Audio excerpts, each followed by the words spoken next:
I went to the shops the other day and I wanted to get some veggies, and there was literally hardly anything left on the shelves.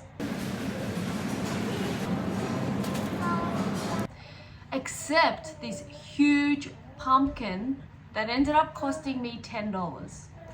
So I got it, and I was thinking I'm gonna make pumpkin soup this week, but I've had so much pumpkin soup, I don't think I could have another pumpkin soup. So what I'm going to do is I roasted the rest of the pumpkin. I have so much pumpkin, I don't know what to do with it. So today I am making pumpkin scones. And I'm here joined with my sous chef who is supervising me. Have a look at this. He is my assistant for today, making sure I follow the recipe and don't eat all the ingredients. So we're gonna start off with 2 cups of plain flour in the bowl.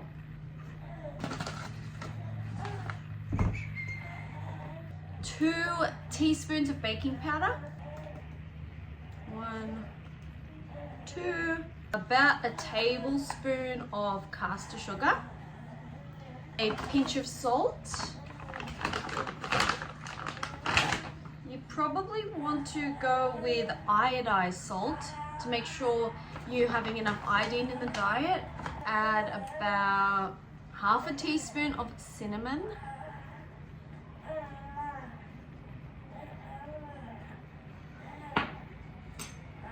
That's what it looks like.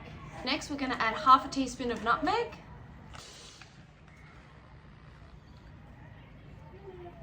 I'm going to whisk it all together. Now, if you can hear my son in the background, he's teething at the moment. So he's chewing on some of his toys that I'm trying to occupy him with so I can make these scones. Next, we're going to add in our butter, 60 grams, and I'm actually going to grate it in so it's easier for me to fold it all together and mix it.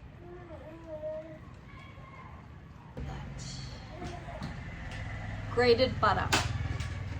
Throw that into your flour mixture. Have a look at this. I'm going to use my fingers now to mix it all together. Your mixture should look like breadcrumbs once you've mixed your butter with your flour. We are going to have to take a short break because we're hungry now.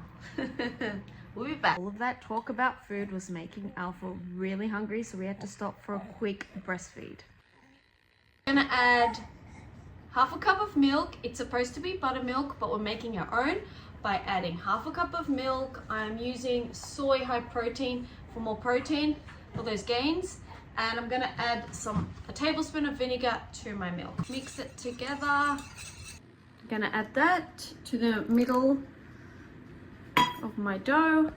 Because I have so much pumpkin, I'm actually going to use 1 cup of mashed pumpkin. Poor Alpha was getting way too tired supervising, so he's going to have a nap while I continue with this cooking of the pumpkin scones. This is what it's looking like so far.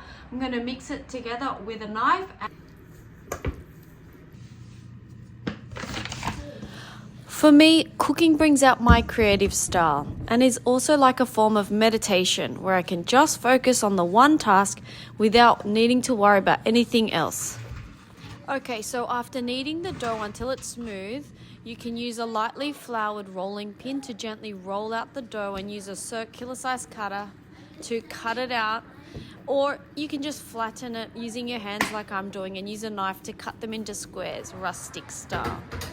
Then we're going to place them in the oven for about 12 to 15 minutes or until golden and cooked all the way through. Just come out of the oven. Check this out. Ooh, they're a bit hot. Yeah, can you see that? Do the scones look good? You going to have some? Yeah. Added some margarine and jam. So moment of truth. Let's see how these bad boys taste. What do you think, Alpha? Delicious? Give these a go. I'm gonna see you guys in the next video. Bye for now.